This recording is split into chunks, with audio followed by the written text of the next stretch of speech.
जय श्री कृष्णा। श्रीमद् भागवत गीता के अनुसार भगवान श्री कृष्ण कहते हैं, कलयुग में मनुष्य अपनी संतान को इतना प्यार करेगा कि संतान को कष्ट होगा।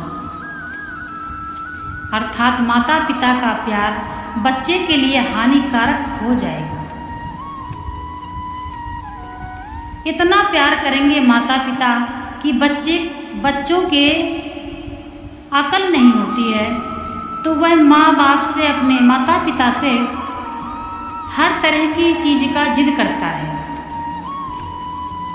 परंतु कुछ चीज़ें ऐसी होती हैं जिसमें बच्चे को खतरा होता है और कुछ चीज़ें ऐसी होती हैं जिसमें खतरा नहीं होता है। तो कोई कोई माँ बाप इतना बच्चे को अपना प्यार करते हैं कि बच्चे की मांग पूरी हो, बेशक उसकी जान चली जाए। इसीलिए कहा गया है, कलयुग में माता पिता अपने बच्चे को इतना प्यार करेंगे कि बच्चे की जान के लिए भी खतरा है। माता पिता का प्यार ही बच्चे की जानलेवा है।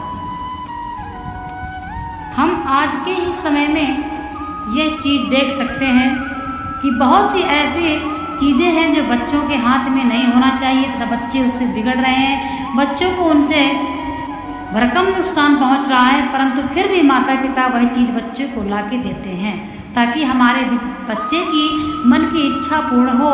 हमारा बच्चा यह ना सोचे कि हमारे माँ बाप ने मुझे यह चीज़ नहीं दिलाई है। बेशक वह चीज़ बच्चे के लिए हानिकारक हो, जिंदगी बेकार कर दे, परंतु माँ बाप का जो प्यार है सिर्फ प्यार ही है। श्रीमद् भागवत गीता के अनुसार जितना भी बतलाया गया है बिल्कुल साक्षात्कार हो रहा है और बिल्कुल सत्य है। श्रीमद् भागवत गीता में जो भगवान श्री कृष्ण कहते हैं, एक एक अक्षर का जो मतलब है वह सब कुछ साक्षात्कार हो रहा है। जैसा भगवान श्री कृष्ण अर्जुन को बतला रहे हैं वैसा हम अपनी आंखों से साक्षात देख रहे हैं। भगवान श्री कृष्ण ने अर्जुन को बतलाया, परंतु हम तो देख रहे हैं। कलयुग में माता पिता अपने बच्चे को इतना प्यार करेगा कि बच्चा यानी माता पिता का प्यार ही बच्चे के लिए खतरा बन जाएगा। धर्म का सम्मान नहीं होगा, धर्म को बेचकर खाया जाएगा। यह भी आज बिल्कुल साक्षात हो रहा है।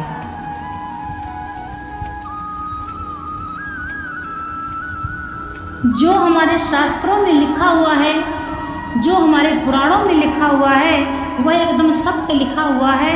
अगर देखा जाए तो जैसा लिखा हुआ है सेम वैसा ही हो रहा है। श्रीमद् भागवत के अनुसार हमको मनुष्य किस प्रकार से क्रूर है श्रीमद् भागवत गीता में भी बताया गया है और भागवत पुराण में भी कलयुग के बारे में बताया गया है। तो कलयुग के बारे में जैसा बतलाया गया है वैसा ही समय चल रहा है।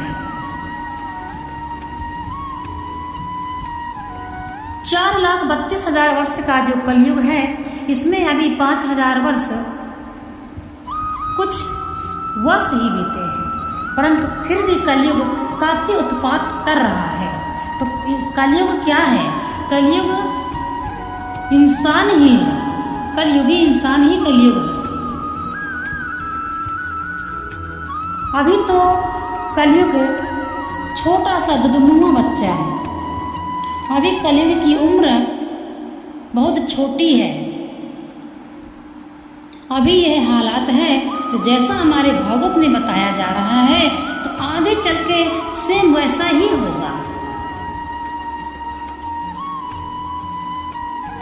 माता पिता को अपने बच्चे को इतना दुलार नहीं करना चाहिए कि बच्चा यदि खतरनाक चीज़ भी मांगता है तो आप उसको उस पर रोक ना पाओ, उसको उस चीज़ पर समझा ना पाओ कि बेटा यह आपके लिए गलत है। तो ऐसा दुलार बच्चे के लिए अच्छा नहीं होता है। आज के समय में जुलाई और अगस्त में इन महीनों में पतंग ज़्यादा उड़ाने का रिवाज है, शौक है। बच्चों को ही नहीं, बड़ों को भी शौक है।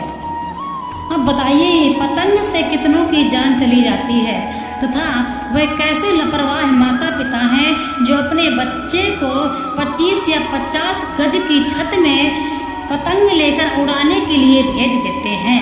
कई ऐसे केस हमारे सामने भी आते हैं और आप सभी लोग देखते हैं, आप न्यूज देखते हैं कि बच्चा पतंग उड़ाते उड़ाते छत से नीचे गिर गया। इसलिए यदि बच्चे को आप प्यार करते हैं तो सिर्फ प्यार ही करें, इन चीज़ों पर ही प्यार करें जिसमें बच्चे को लाभ हो, और जिसमें बच्चे को आपके नुकसान हो उसमें बच्चे को सख्त समझाएं। इसीलिए भगवान श्री कृष्ण कहते हैं कि माता पिता का जो प्यार है वह बच्चे को बिगाड़ देगा, बच्चे की जान भी जाती है। कई माता पिता की वजह से ही बच्चे खतरे खा रहे हैं। कहाँ लिखा है हमारे पुराणों में, रामायण में, गीता में कि भगवान पतंग उड़ाते थे, भगवान श्री कृष्ण पतंग उड़ाते थे, भगवान राम पतंग उड़ाते थे। छोटे छोटे उम्र में तो भगवान बाग में जाके फूल लाते थे, भगवान शिवलिंग की पूजा करते थे राम जी छोटी सी उम्र से। 5 साल की अवस्था से गुरुकुल भेज दिया जाता था बच्चों को, और गुरुकुल की व्यवस्थाएं क्या थी कि जंगल से लकड़ी भी काट कर लाना पड़ता था, भोजन भी बनाना पड़ता था तथा भिक्षाटन भी करना पड़ता था। आजकल देखो 10-10 साल के बच्चे हो रहे हैं, माँ बाप की एक नहीं सुन रहे हैं। जो बच्चे कहते हैं वह बच्चों को, माता पिता को करना ही पड़ता है। क्यों करना पड़ता है? क्योंकि तो बचपन में आपने बच्चे की हर मांग पूरी किया है और बच्चा हर वस्तु का भोग किया है, तो आगे चल के बच्चा आपसे वही मांग करेगा, और यदि आप नहीं दे पाएंगे तो बच्चा आप पर हावी होगा। इसलिए जरूरी नहीं है बच्चे की हर मांग पूरी करना।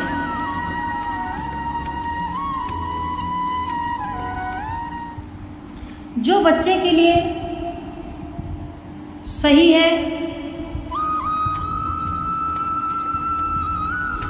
जो बच्चों को सेहत में नुकसान नहीं दे रहा है, ऐसे ही बच्चों को अपने डिमांड पूरी करें। छोटी सी उम्र से बच्चों को जब मोबाइल दिया जाता है तो माँ बाप बोलते हैं उसका स्पेशल मोबाइल है, मेरे बच्चे का स्पेशल मोबाइल है। हाँ है, मानते हैं, परंतु स्पेशल किस लिए है? मोबाइल है, इसमें हर चीज़ें अच्छा भी है बुरा भी है। बच्चे को इतना ज्ञान नहीं है कि अच्छा है या बुरा है, इसलिए बच्चा बुरे में भी पड़ सकता है।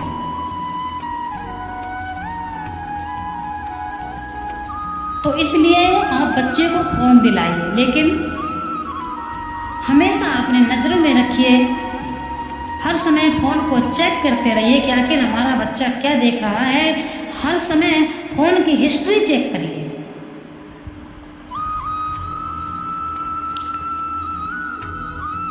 बच्चों को प्यार करना, बच्चों को हर वस्तु देना, बच्चों को समझाना, ये सब कुछ ठीक है, माता पिता का धर्म है। परंतु जो हमारे बच्चों के लिए ही जानलेवा हैं, जो चीज़ें हमारे बच्चों के लिए आगे चलकर बिगाड़ कर सकती हैं, जीवन बिगाड़ कर सकती हैं, ऐसी चीज़ों से बच्चों को दूर रखें। ऐसी चीज़ों में बच्चों को प्यार न दिखाएं। यदि बच्चा मांग रहा है तो उसको उसके बारे में समझाना चाहिए। इसलिए कहते हैं कि माता पिता अपने बच्चे को इतना प्यार करते हैं। अपने बच्चों को ध्यान देना, माता पिता ही अपने बच्चों के प्रथम गुरु होते हैं। इसलिए अच्छे और बुरे का फर्क बच्चे को छोटे से ही समझाना पड़ता है। श्रीमद् भागवत गीता में भगवान श्री कृष्ण कहते हैं कि भक्ति को अधिकार सबको है। इसलिए भक्ति का जो गुण है वह आजकल स्कूलों में नहीं सिखाया जाता है। अपना धर्म, अपने देवी देवता, अपने कुल देवता, इन सब के बारे में बच्चों को स्कूल नहीं सिखा रहा है, क्योंकि बच्चे हमारे गुरुकुल नहीं जा रहे हैं। इसीलिए आप यदि बच्चा आप कह रहे इंग्लिश मीडियम पढ़ रहा है, स्कूल में जा रहा है, ठीक है, लेकिन आप अपने बच्चों को यह स्वयं से सिखाएं ताकि बच्चा आगे चलकर अपने धर्म को समझे तथा अपने कुल को समझे और अपने बच्चे के मन में दया की भावना, दया करना सिखाओ, क्षमा करना सिखाओ। इसलिए बच्चों को इस प्रकार से सब कुछ सिखाना पड़ता है, जो कि प्रथम गुरु माता पिता ही होते हैं।